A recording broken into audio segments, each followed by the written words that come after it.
नमस्कार मित्रांनो, पुनश्च एकदा आपलं नातेसमाजाशी या विशेष कार्यक्रमामध्ये स्वागत. आजच्या आपल्या अतिथी आहेत मिशन पॉसिबल फाउंडेशनच्या प्रमुख सौ पद्मिनी स्टंप, ज्या पुण्यात वास्तव्य करतात आणि कुत्र्यांना आणि मांजरांना, ज्या स्ट्रीट डॉग आपण ज्याला म्हणतो, रस्त्यावरचे जे कुत्रे असतात, मांजरे असतात, त्यांना ते सांभाळायचं काम करतात. नुसतं सांभाळत नाही तर त्यांना ते ट्रीटमेंट पण देतात. रस्त्यावरच्या कुत्र्या मांजरांना ते फीड पण करतात, खायला पण देतात आणि त्यांची जास्तीत जास्त काळजी ते घेतात. अशा मिशन पॉसिबल फाउंडेशनच्या पद्मिनी स्टंप यांच्याबरोबर आज आपण चर्चा करणार आहोत. पद्मिनी जी, आपका बहुत बहुत स्वागत. Thank you. आपको नाते समाजाशी ये कार्यक्रम में मैं आपका स्वागत करता हूँ. Thank you so much. दोस्तों, हम पद्मिनी जी के साथ कुछ बातें करेंगे मिशन पॉसिबल फाउंडेशन के ऊपर कि इन्होंने इसकी शुरुआत कैसे की. मैं वेरी मच पूना की हूँ. पैदाइशी मैं पूना की हूँ, यहाँ ही पढ़ाई किया, यहाँ बड़ी हुई हूँ, यहाँ मेरी शादी हुई. तो 1975 में हम लोग दुबई गए और उधर ही मेरे बच्चे लोग छोटे से बड़े हुए. और 2006 में जब मेरा बेटा 28 साल का था, वो हमें छोड़ गया एक्सीडेंट में. तो उसके बाद में हम लोग उसको पूना लाए और वो यहाँ ही, मेरा बेटा यहाँ ही उसको है वो अभी. तो बात ऐसी हुई कि जब मैं बिल्कुल फुल डिप्रेशन में थी, एक फ्रेंड मुझे ले गई थी मिशन, दादा वासवानी मिशन में ले गई थी उनके आशीर्वाद के लिए. और दादा ने मुझे एक बात बोली, मुझे बोला उसने कि आप जानवरों की सेवा करें, क्योंकि वो तुम्हारा दर्द, बेटा जो तुम्हारा खो गया है, उसका वो दर्द नहीं ले सकेंगे, बट वो तुमको मदद करेंगे हील होने के लिए. और वो टाइम पे मैं अपनी ही परिस्थिति में थी, अपने ही दर्द में थी, तो मैंने इतना वो बात का ध्यान नहीं दिया. पर तीसरे दिन एक छोटा सा पपी रोड पे से मेरे लाइफ में आया और उसने मेरी लाइफ उसने पूरी चेंज कर दी मेरी लाइफ. पहले वो आई, उसका नाम मैंने मस्ती रखा था. फिर दूसरा, तीसरा, चौथा आने लगे मेरे लाइफ में. अब इतने साल के बाद और इतने सारे टाइम जो हमने सेवा की है, हमारे पूना के रास्ते के कुत्ते बिल्लियों की, उनकी जान बचाने के लिए, उस कोशिश करके उनकी जान बचाने के लिए, कि मुझे ये भगवान ने एक अपॉर्चुनिटी दी इनकी सेवा करने के लिए, मेरे ही गांव में और मेरे ही पूना के शहर में. मित्रों, आपने देखा कि 28 साल का लड़का जब दुबई में उसका निधन हुआ, तो उसने 3 महीने पहले उसके मम्मी पापा के पास विश किया था, कि इच्छा व्यक्त की थी कि मुझे कुछ हुआ तो भारत में ही लेके जाना, पूना में ही लेके जाना. और वहाँ से इनकी जर्नी पूना में शुरू हुई और आज ये मिशन पॉसिबल फाउंडेशन इसमें प्रमुख रूप से काम कर रहे हैं. तो मैडम, हम ये जानना चाहते हैं कि मिशन पॉसिबल फाउंडेशन, ये नाम आपने क्यों रखा और इसकी शुरुआत कब हुई? अच्छा, मेरे पास जो डॉग्स और कैट्स आते गए हैं एक के बाद एक, मैंने जब हमको ये संस्था, जब 300 डॉग्स हो गए थे और हमारे पास तो संस्था भी नहीं थी, क्योंकि बस लेते गए, सेवा करते गए, और हमने ऐसे सोचा नहीं कि अब हमको संस्था स्टार्ट करनी चाहिए. पर हम जब संस्था स्टार्ट किए और मुझे पूछा गया कि इसका नाम क्या रखेंगे, तो स्टार्ट तो भगवान ने हमारी दादा के थ्रू किए, दादा वासवानी के थ्रू, तो हमने बोला उसका नाम रखेंगे मिशन पॉसिबल. मैडम, हमको ये बताइए कि आपने मिशन पॉसिबल फाउंडेशन की शुरुआत की और आपने, दादा ने जैसे बोला आपकी जानवरों के लिए काम कीजिए, वो आपका दुख कम कराएंगे. हाँ जी. तो इसमें आपने जब शुरुआत की तो आपने सोचा था कि आप ये लेवल तक इसका इतना प्रॉब्लम इतना बड़ा होगा, और आज आपके पास 1300 कुत्ते और बिल्लियाँ, उनको आप पालते हैं, उनका ख्याल रखते हैं, और प्लस स्ट्रीट पे जो डॉग्स हैं उनको हर रोज 500 कुत्तों को, बिल्लियों को आप खाना खिलाते हैं। तो इसका थोड़ा सा जर्नी हमको आप बताइएगा।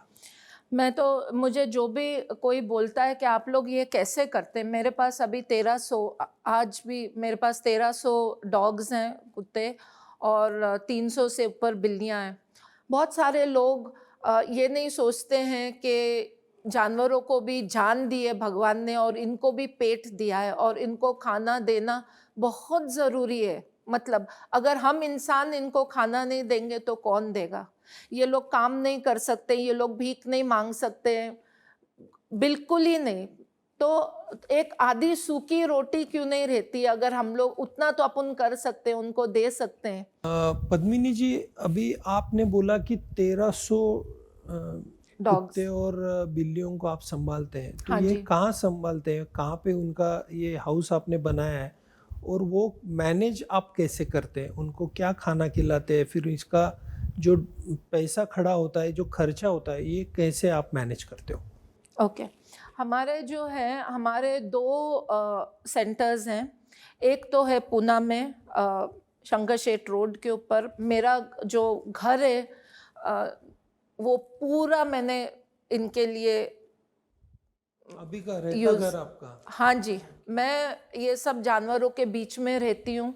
और क्या होता है कि वहाँ हम जो एरिया में है, वो एरिया एकदम मेन एरिया है, तो लोगों को भी आसान पड़ता है। जो भी एक्सीडेंट होते हैं या उनके अपने, जो मैं गरीब लोगों की बात कर रही हूँ, जो प्राइवेट डॉक्टर लोग के पास जा नहीं सकते, उन लोग बेचारे, अभी तो टाइम्स बहुत ही बुरे हैं, लोग अफोर्ड नहीं कर सकते हैं, तो हमारे पास आते हैं वो लोग, उनके खुद के भी पेट्स लेके और रोड के जानवर लेके।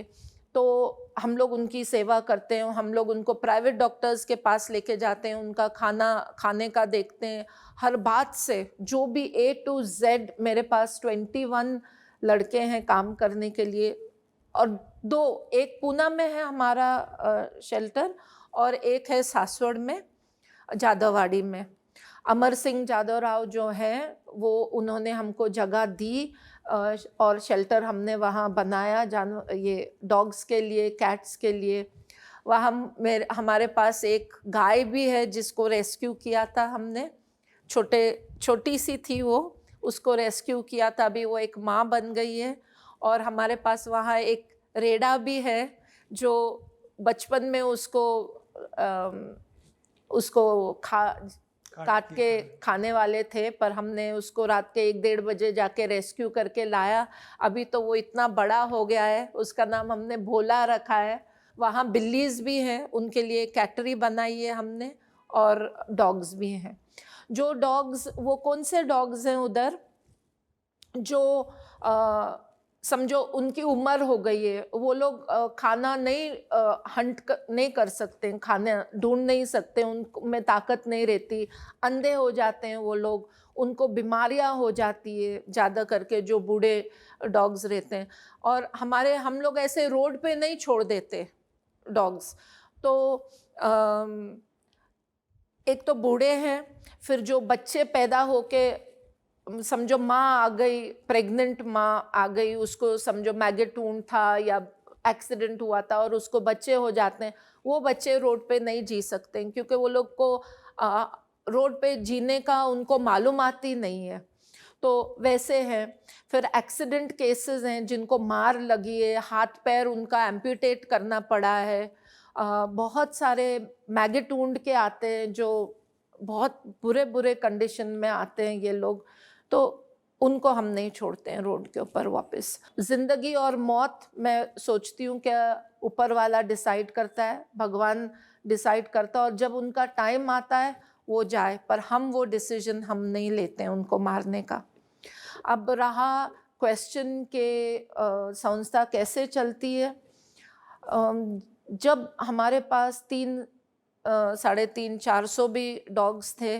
जब हम लोग कैसे वैसे मैनेज करते थे, डॉक्टर रवि कसबेकर जो हमारे प्रेसिडेंट है, वो उनका जो मतलब जो भी काम करके जो कमाते थे उससे मेरे हस्बैंड बच्चे मदद करते थे मुझे, और भाड़ा आता था मुझे मेरे घर का। पर अभी जैसे ही डॉग्स बढ़ते गए, मुझे भाड़े का ही लोगों को एक एक करके निकालना पड़ा, और अभी डॉग्स वहाँ है मेरे वहाँ।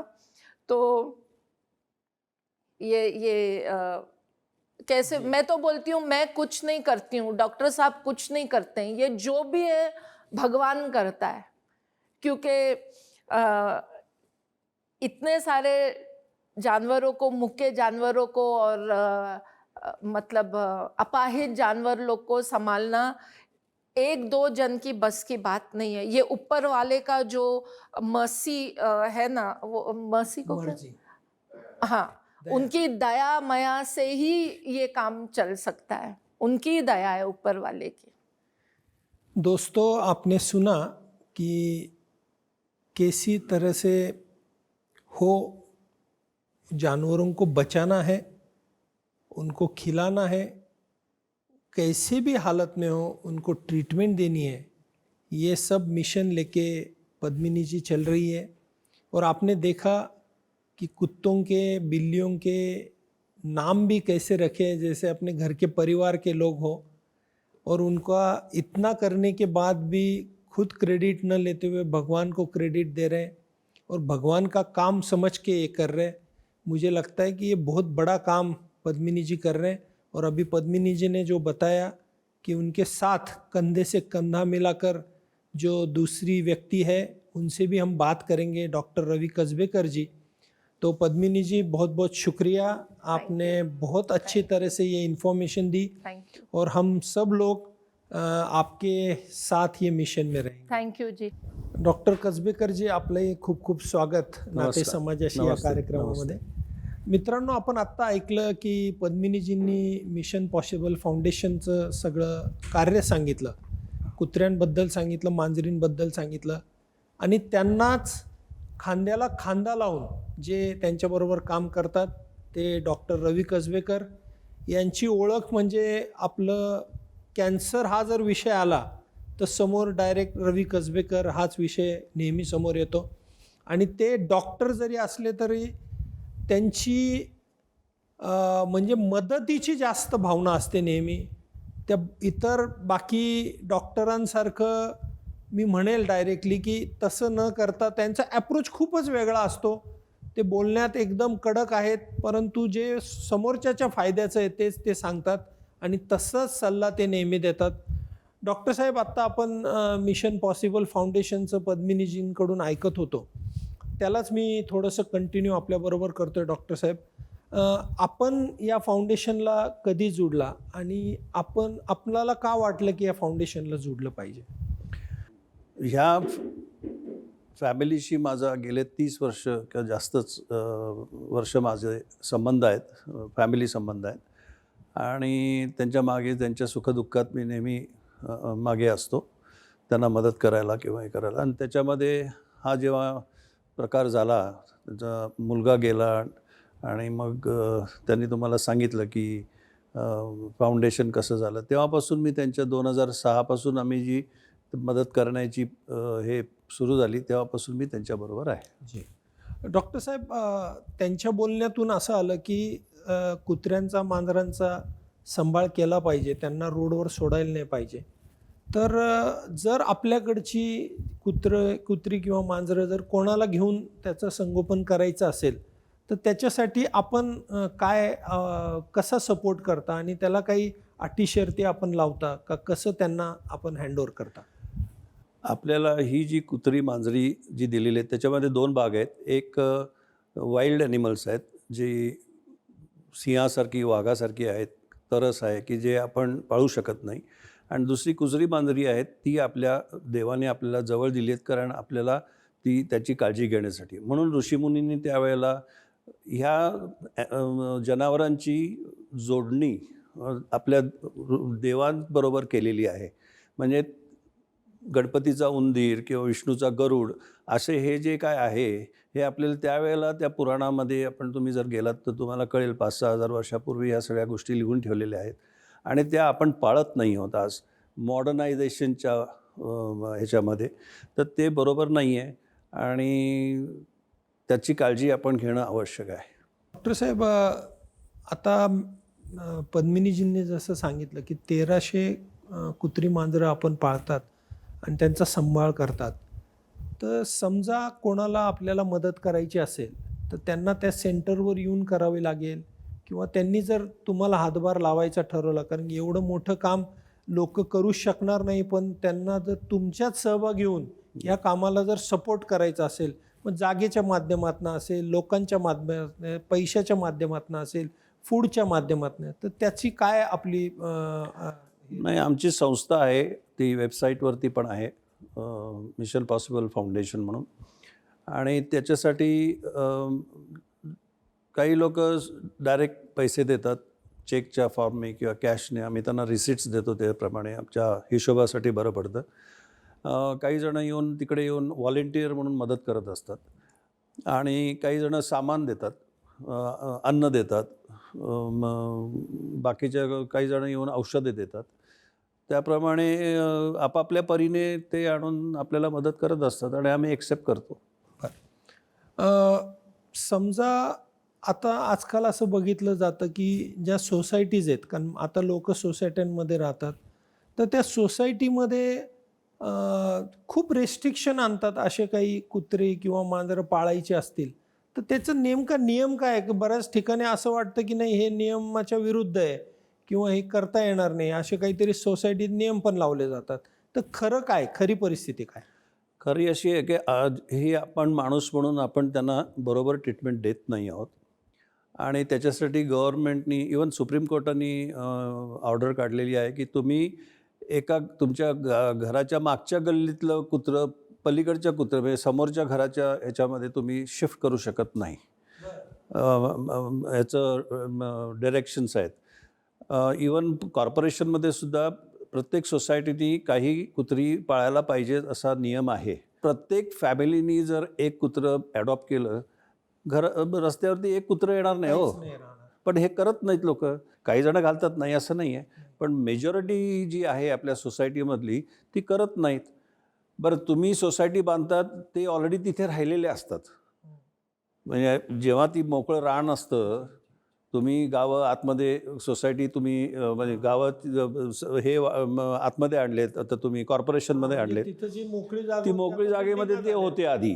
त्यांच्या जागेवर तुम्ही घरं बांधली आणि त्यांना तुम्ही म्हणता तुम्ही आता इथून जा. सेम थिंग तिकडे ह्याच्यामध्ये तेच होतं ना. आपल्या आरे कॉलनी वगैरे जी आहे मुंबईला, आम्ही सहलीला लहान असताना सहलीला जायचो. तिथे बिबटे हे सगळे वाईल्ड ॲनिमल्स तिथे होते. आपल्याला त्रास द्यायचे नाहीत कारण आपण तिथे जात नव्हतो. आता तिथे टॉवर्स आलेले आहेत. मग हे आला, एक बिबट्या आला आणि ह्याला पकडला आणि त्याला पकडलं, कारण त्याच्या घरी तुम्ही जाऊन बसलात, तिथे घरी साप येतात. तुम्ही ह्याची मातीचं साफ करून नागपंचमीला त्याला दूध घालता, तो पिऊ शकत नाही, ते दगड आहे. आणि ॲक्च्युअल साप आले की त्याला धरून घाबरून तुम्ही मारता. म्हणजे मला हे कळत नाही काय. म्हणून आपल्या ऋषीमुनींनी ह्यांना काही त्रास होऊ नये म्हणून ही जी जनावरं आहेत किंवा पक्षी आहेत त्यांना देवांच्या बरोबर जोडलेली आहेत. हे ॲनिमल्सला प्रोटेक्शन करण्यासाठीच केलेलं आहे. तुम्ही पुराणामध्ये आणि याच्यामध्ये जा ना, त्याच्यामध्ये सगळं लिहिलेलं आहे. मी आस्तिक आहे, मी देवाशी मानतो. कोण आहे? स्वामी आहेत, दत्त महाराज. आम्ही हे दत्त महाराजाचं काम करतो.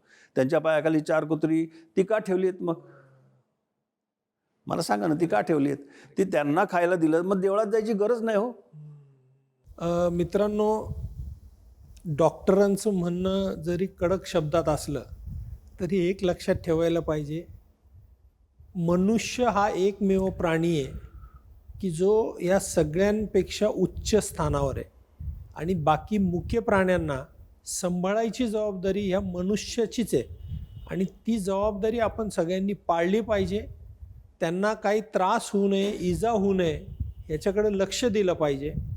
आणि तेच यांना सांगायचं की जेव्हा कुत्री पाळण्यासारखी असतात, चांगली असतात, धडधाकट असतात, तेव्हा आपण पाळतो.